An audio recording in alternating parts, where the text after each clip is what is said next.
Hey golfers, what I have here is part of the team match play tutorial. So part one is going to cover setting up your season, making sure you have everything ready to have your season created correctly. So if you are interested in all the settings for match play, what they all do, how the ghost settings work, you want to watch part one.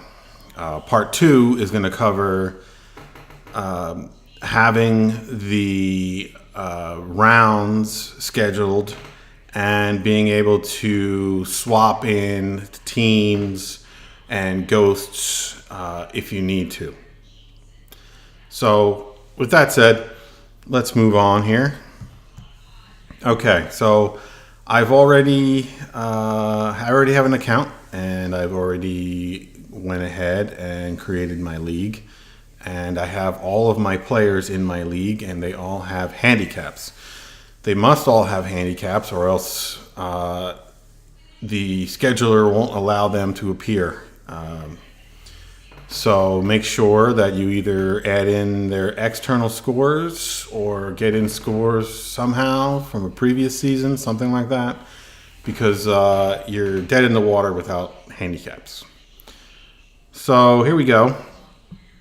I'm going to click on the Manage League Seasons, and I'm going to add a new season, and I'm going to call it 2018 Match Play.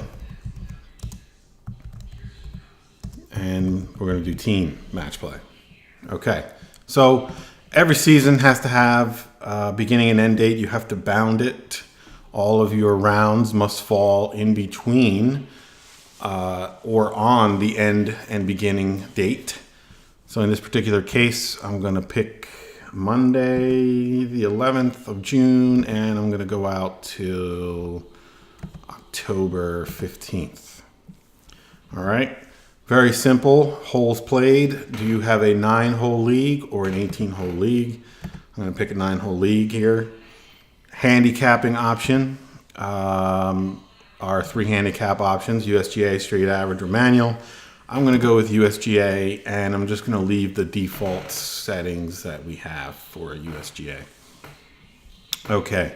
Rounds to count in the standings. This is useful if maybe you have players, or in this particular case, I guess it would be teams. You have teams that can't make it every week. So maybe you have 10 weeks scheduled for your season, and you only want to count 8 of the weeks. So you allow teams to miss 2 weeks, maybe. In that particular case, you could drop rounds or keep rounds, but it's probably best for team play to count everything. So I'm going to leave this as counting all the rounds in the standings. Putting option, simple, whether or not you want to track or not. I'm not going to track. Skins, the same thing, whether or not you want to track skins in some fashion. I don't want to. So now the scoring systems available are different between individuals and teams. So when I select teams, I have to select a team size. I will go with sizes of 2 players per team, and my scoring systems are also changed. So we have 4 systems: head-to-head, points per hole, head-to-head, points per round. So in this particular case, you have player 1 and player 2 from team A. And they're going to play player 1, player 2 from team B. Now, player 1 from team A plays player 1 from team B, and player 2 from team A plays player 2 from team B. So they win points off of each other. And at the end, whoever has the most points as a team wins. Or you could also do it whoever has the most points or the most holes won just gets a single point. That would be this option, just a point per round. I mean, you can configure it. You can give more than 1 point, but basically this is points per hole. It's going to give every single hole is going to count as a point up for grabs. This is just the entire round, only worth whatever you set it to. Now, the newer options we have are team aggregate, points per hole and points per round. So in this particular case, you're talking about a format that's like best ball. So player 1 on team A and player 2 on team A will play the hole, and whoever has the better score, they will use that as their team score. And they will match that team score against team B's best ball. And in that way, you can accumulate points per hole or decide over the entire 9 holes how you're going to award them. In this particular case, I'm going to go with match play, head-to-head, points per hole. All right, so all of this stuff is configurable. You can decide if you want to give points per hole, points for most holes won, for the low net, for the team low net, for attendance. I'm going to make these numbers simple. I'm just going to go with points per hole, and I'm going to go and zero out any extra points. Coming down to the bottom, finally, uneven opponent. Now, this particular case, if you have a team, if you have uneven teams, so let's say there's 7 teams, and you can only match, obviously, 3, you can have 3 matches because there's 6 teams that can play, and the 7th team is kind of stuck out there. They could either be scheduled to play or schedule a bye for them, or you could have them play against a ghost team. Now, the ghost can also be used if a team of 2 players is missing 1 player. You can also substitute a ghost in there. So in my particular case, I'm going to say that uneven opponents are going to play against a ghost, because I don't think people really like buys. You want to play as often as you can, even if it happens to be against a ghost. And I'll explain what the ghost is. The no-show policy. So in this particular case, the team that doesn't show up, you don't want to give them any points, and you can decide whether or not the team that does show up gets all of the points, or whether or not they get no points. So I guess it depends on obviously what you set up against, if you're going to play a ghost or not. So I don't like to give points for matches that don't happen. So I'm going to set that to no points awarded. All right. So now the ghost. Okay, so the ghost is a simulated player. Right now, there are 2 options for this simulated player. You could have it be a net par, which means the ghost has a handicap of 0 and always shoots whatever the par is for 9 holes. So if it's 36, the ghost will always shoot 36. That is what the net par option is.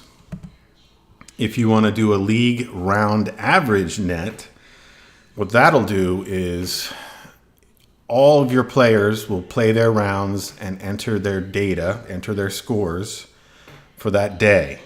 Now, that single day, at the end, once everybody has all of their scores in, the ghost will get the average score of what the league average was for that day, and also will have the league average handicap for that day. So it's a little more complex. You have to wait until the end of the day. You don't know what's going to happen until the round is over. I personally like to use the net par approach with the ghost score offset. So this offset allows you to determine how difficult the ghost is going to be, how difficult an opponent the ghost is going to be. If you set that to 0, then the net par and the handicap being 0, the ghost will always shoot 36. And if you're playing the ghost, you're going to have to shoot at least your handicap to get to have a good chance of beating the ghost, I'll say. So basically, the lower your ghost score offset is, the more difficult you're making it for your players who actually do show up. The converse is true. The higher that score is, the easier you are making it for the players to show up to score. So generally, you don't want to penalize your players who do show up. We have a default here of offsetting the ghost by 3. So if you have the ghost playing against a person with a handicap of 10, the ghost is going to shoot net par and 3 over. And the opponent has a handicap of 10.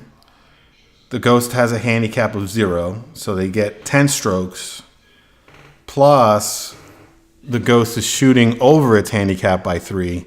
So in reality, that player is going to get something like 13 strokes.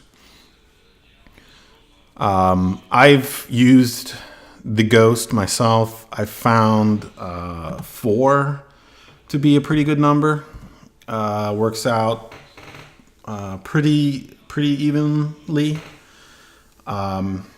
So that's up to you. However, you can make it larger or less, depending on how your league's going and how you feel it's working for you.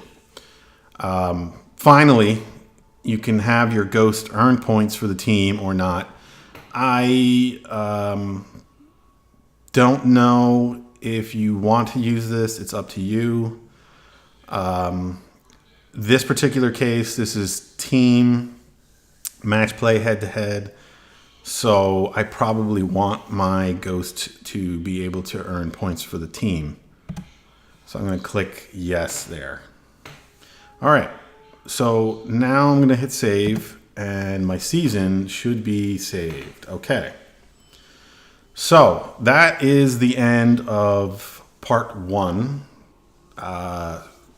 Make sure you watch part 2 to see what we have to do to finish this up, which includes scheduling the rounds and making the teams, and then finally pairing the teams so that they play each other. Okay? All right. Thanks for listening, and look out for part 2.